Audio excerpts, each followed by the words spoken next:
खूब लड़ी, खूब लड़ी, खूब लड़ी मर्दानी, वो तो झांसी वाली रानी थी।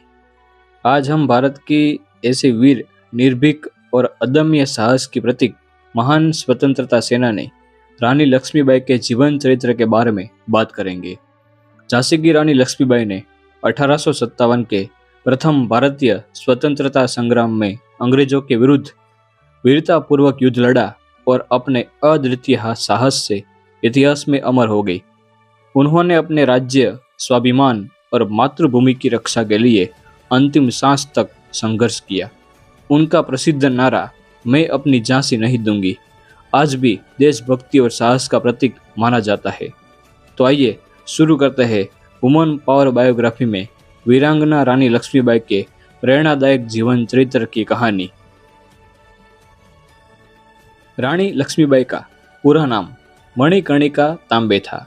विवाह के बाद उनका नाम लक्ष्मीबाई रखा गया।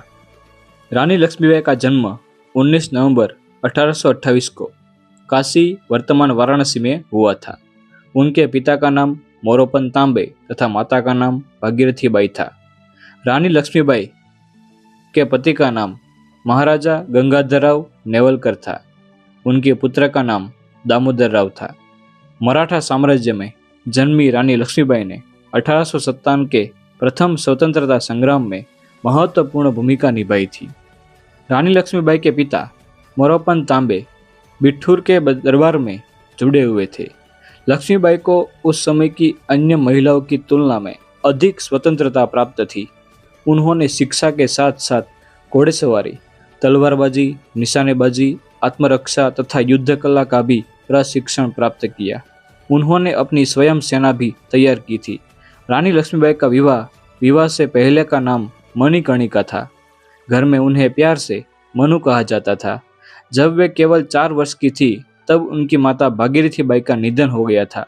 इसके बाद उनके पालन पोषण की पूरी जिम्मेदारी उनके पिता मोरोपन तांबे ने निभाई।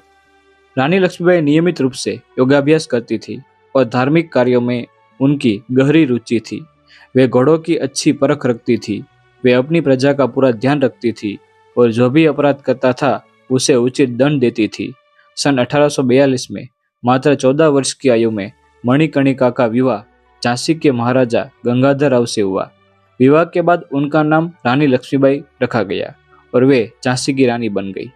उनका विवाह झांसी के प्राचीन गणेश मंदिर में संपन्न हुआ था। वर्ष 1851 में रानी लक्ष्मीबाई ने एक पुत्र को जन्म दिया जिसका नाम था दामोदर राव।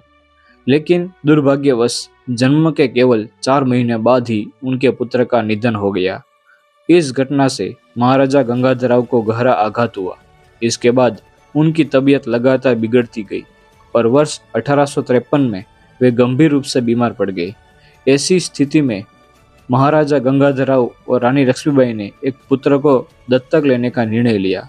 दत्तक लिए गए पुत्र का नाम आनंद राव था, जिसे बाद में बदलकर दामोदर राव रखा गया। यह पूरा कार्य अंग्रेजों से गुप्त रूप में किया गया था, क्योंकि उस समय भारत के गवर्नर जनरल डेलहाउसी थे।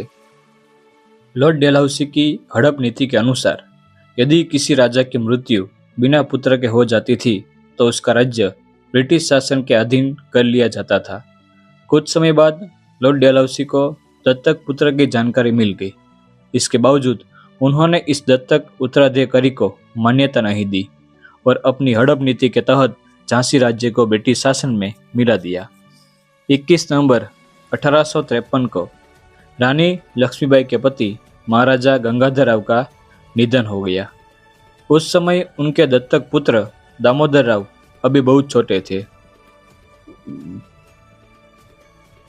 इसीलिए रानी लक्ष्मीबाई ने स्वयं झांसी के शासन की बागडोर संभाली और राज्य का प्रशासन चलाना शुरू किया। लॉर्ड डेलहाउसी ने अपनी हड़प नीति के तहत झांसी राज्य को ब्रिटिश शासन में मिलाने का निर्णय लिया। इसके विरोध में रानी लक्ष्मीबाई ने ब्रिटिश सरकार के विरुद्ध कानूनी लड़ाई लड़ी, लेकिन लंदन की प्रिवी काउंसिल ने उनका दावा अस्वीकार कर लिया। साथ ही आदेश दिया गया कि रानी झांसी का किला खाली कर दे, अपने महल में रहे और उन्हें प्रति वर्ष 60,000 रुपया की पेंशन दी जाएगी। लेकिन रानी लक्ष्मीबाई यह प्रस्ताव स्वीकार नहीं किया। उन्होंने सेना का संगठन शुरू किया और अंग्रेजों के विरुद्ध युद्ध की तैयारी करने लगी। 7 मार्च 1854 को ब्रिटिश सरकार ने आधिकारिक रूप से घोषणा की कि झांसी राज्य का ब्रिटिश साम्राज्य में विलय कर दिया जाएगा। वहां आदेश ब्रिटिश अधिकारी मेजर एलिस द्वारा सुनाया गया। रानी लक्ष्मीबाई ने इस आदेश को अस्वीकार करते हुए दृढ़ता से कहा, मैं अपनी झांसी नहीं दूंगी। इसके बाद झांसी के विरोध की शुरुआत की। रानी लक्ष्मीबाई ने आसपास के राज्यों से सहयोग लेकर एक सशक्त सेना तैयार की, जिसमें केवल पुरुष ही नहीं बल्कि अनेक वीर महिलाएं भी शामिल थी। उनकी सेना में गुलाम गौस खान, दोस्त खान, खुदा बख्श, सुंदर मुंदर, काशीबाई, लालाभाव बख्शी, मोतीबाई, झलकारीबाई, दीवान रघुनाथ सिंह और जवाहर सिंह जैसे अनेक वीर योद्धा शामिल थे। इन सभी के सहयोग से लगभग 1800 सैनिकों की एक सुदृढ़ सेना तैयार की गई। 10 मई 1857 में मेरठ से विद्रोह की शुरुआत हुई, जिसे 1857 का प्रथम स्वतंत्र संग्राम कहा जाता है। अंग्रेजों के लिए इस विद्रोह को रोकना अत्यंत आवश्यक था। सितंबर-अक्टूबर 1857 में रानी लक्ष्मीबाई को पड़ोसी रियासतों ओरछा और दतिया के शासकों से युद्ध करना पड़ा, क्योंकि उन्होंने झांसी पर आक्रमण कर दिया था। मार्च 1858 में ब्रिटिश सेना ने सर हुयुरोज के नेतृत्व में झांसी पर हमला किया। झांसी की ओर से तात्या टोपे लगभग 20,000 सैनिकों के साथ सहायता के लिए पहुंच गए।